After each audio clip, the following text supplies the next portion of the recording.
Sophie Audugé, déléguée générale de SOS Éducation, quelles sont selon vous les solutions? La première chose, c'est quand même une prise de conscience générale et surtout de ne pas se laisser emmener dans ce que moi je perçois, alors peut-être à tort, j'espère vraiment, par nos gouvernants. C'est en fait une manière insidieuse de monter les parents contre les enseignants.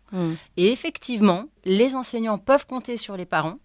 Et les parents doivent compter sur les enseignants aussi. C'est vraiment une action réciproque parce qu'il ne faut pas se tromper.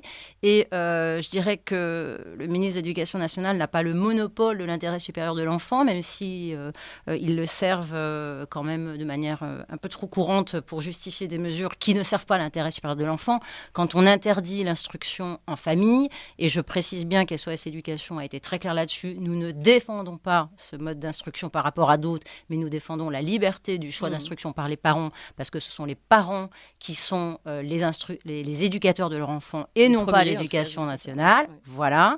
Donc je pense que là-dessus, il y a quand même quelque chose qui doit être très important, on doit tous travailler là-dessus, c'est ne pas se laisser embobiner. On aura l'occasion, je pense que ça sera un débat. Mais pour qui voter, si on veut défendre l'éducation nationale, la question reste grande ouverte, parce qu'aujourd'hui, on n'a pas beaucoup de politiques qui défendent... Oui, alors ça c'est encore autre chose. Je pense qu'il va falloir voter sur des programmes concrets, si vous voulez. Ça sera certainement un débat à part entière, c'est-à-dire que la campagne sur la laïcité, là, c'est juste une moquerie et un mensonge. Alors ça, c'était notre dernier sujet. Avec voilà, non, mais je veux dire, non, mais on va nous en mettre plein les oreilles pendant toutes les présidentielles, voilà, pour pas parler des vrais sujets. Et je pense qu'il faut que les Français soient très vigilants par rapport à ça et qu'ils exigent qu'on parle des vrais sujets. Vous avez raison. Le vrai sujet, c'est de sortir de l'école tous les sujets qui n'ont rien à y faire. En premier lieu, la politique.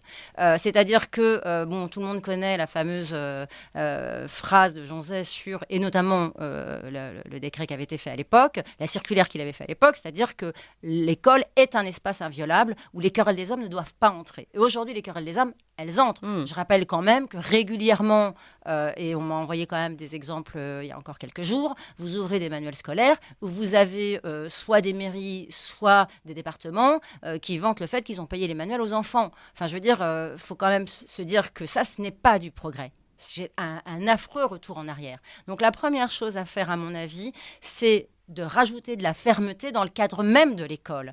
Et effectivement, moi, je partage complètement l'approche de René Chiche quand il dit qu'effectivement, quelque part, on a instrumentalisé cette rupture de l'autorité des enseignants parce que ça sert l'intérêt de gouvernants qui veulent introduire, ils le disent très bien d'ailleurs, c'est ce que disait le ministre avant-hier dans une autre émission, c'est-à-dire par induction, il faut faire passer l'idée de la nation qu'on veut avoir demain. C'est pas ça l'école.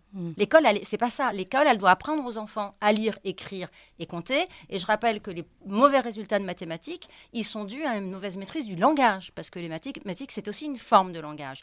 La réforme du bac, et j'en finirai là-dessus, elle est absolument un mensonge vis-à-vis des parents, car on a fait croire aux parents que les mathématiques n'étaient pas utiles au lycée, ce qui est un mensonge éhonté. Évidemment qu'ils sont utiles.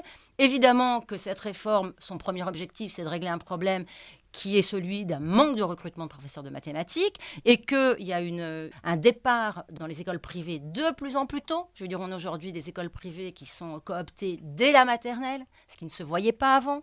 Pourquoi ? Parce que dans ces écoles-là, évidemment qu'on a le maximum de professeurs de mathématiques, et qu'évidemment, il y a le plus d'autorité, et que, évidemment, les parents, ce qu'ils veulent, c'est que leur enfant arrive à la fin de leur scolarité avec un projet professionnel qui leur corresponde et qui leur permette de s'épanouir pleinement.